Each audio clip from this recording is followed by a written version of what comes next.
ಗೋವರ್ಧನಧರಂ ವಂದೇ ಗೋಪಾಲಂ ಗೋಪರೂಪಿಣಂ ಗೋಕುಲೋತ್ಸವಮೀಶಾನಂ ಗೋವಿಂದಂ ಗೋಪುಕಾಪ್ರಿಯಂ ಕೃಷ್ಣಾಯ ವಾಸುದೇವಾಯ ಹರಯೇ ಪರಮಾತ್ಮನೇ ಪ್ರಣತಃ ಕ್ಲೇಶನಾಶಾಯ ಗೋವಿಂದಾಯ ನಮೋ ನಮಃ.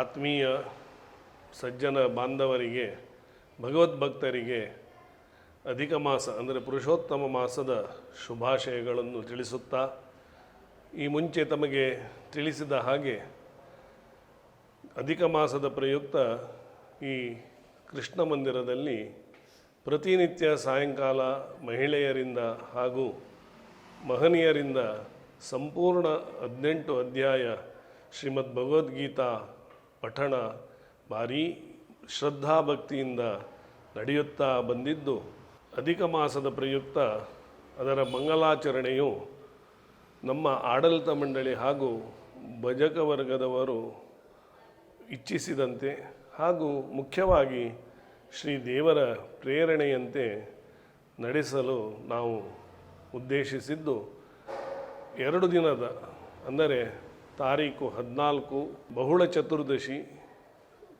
ಆದಿತ್ಯವಾರ, ಆ ದಿನ ಪ್ರಾತಃ ಕಾಲ 8 ಗಂಟೆಗೆ ದೇವತಾ ಪ್ರಾರ್ಥನೆಯೊಂದಿಗೆ ಶ್ರೀಮದ್ ಭಗವದ್ಗೀತಾ ಹವನ ಹಾಗೂ ವೀರವೆಂಕಟೇಶ ಭಜನಾ ಮಂಡಳಿಯವರಿಂದ ಭಜನಾ ಕಾರ್ಯಕ್ರಮ, ಸಾಮೂಹಿಕ ವಿಷ್ಣು ಸಹಸ್ರನಾಮ ಪಾರಾಯಣೆ.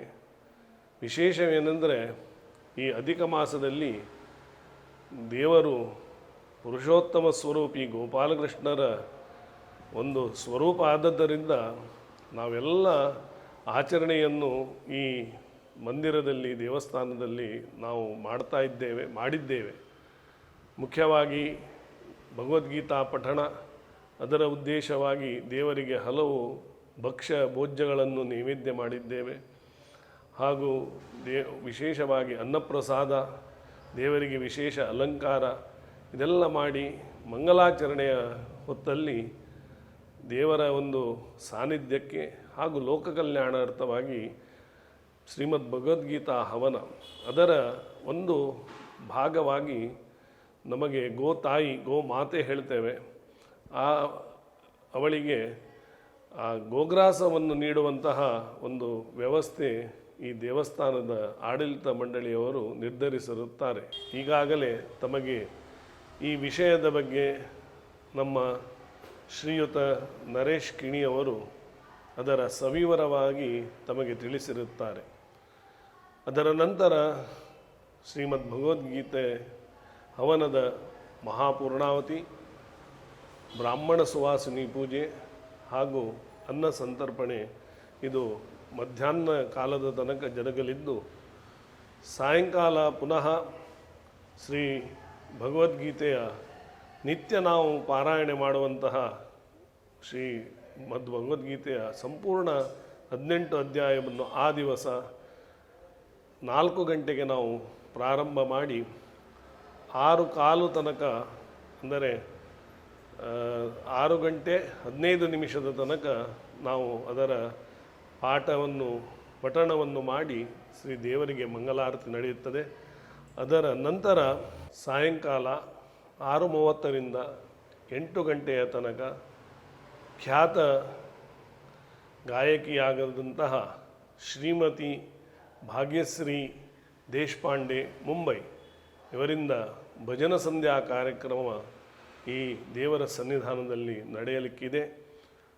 ಮರುದಿನ ಅಂದರೆ ತಾರೀಕು 15ನೇ ಜೂನ್ ಸೋಮವಾರ ಅಮಾವಾಸ್ಯೆ, ಆ ದಿವಸ ಅಧಿಕ ಮಾಸದ ಕೊನೆಯ ದಿವಸ ಮಂಗಳಾಚರಣೆ ಸಾಯಂಕಾಲ ಯಥಾಪ್ರಕಾರ 4 ಗಂಟೆಗೆ ಶ್ರೀ ದೇವರ ಸನ್ನಿಧಾನದಲ್ಲಿ ಸಾಮೂಹಿಕ ಶ್ರೀಮದ್ ಭಗವದ್ಗೀತಾ ಸಂಪೂರ್ಣ 18 ಅಧ್ಯಾಯ ಪಠಣ, ಅದರ ನಂತರ ಸಭಾ ಕಾರ್ಯಕ್ರಮ.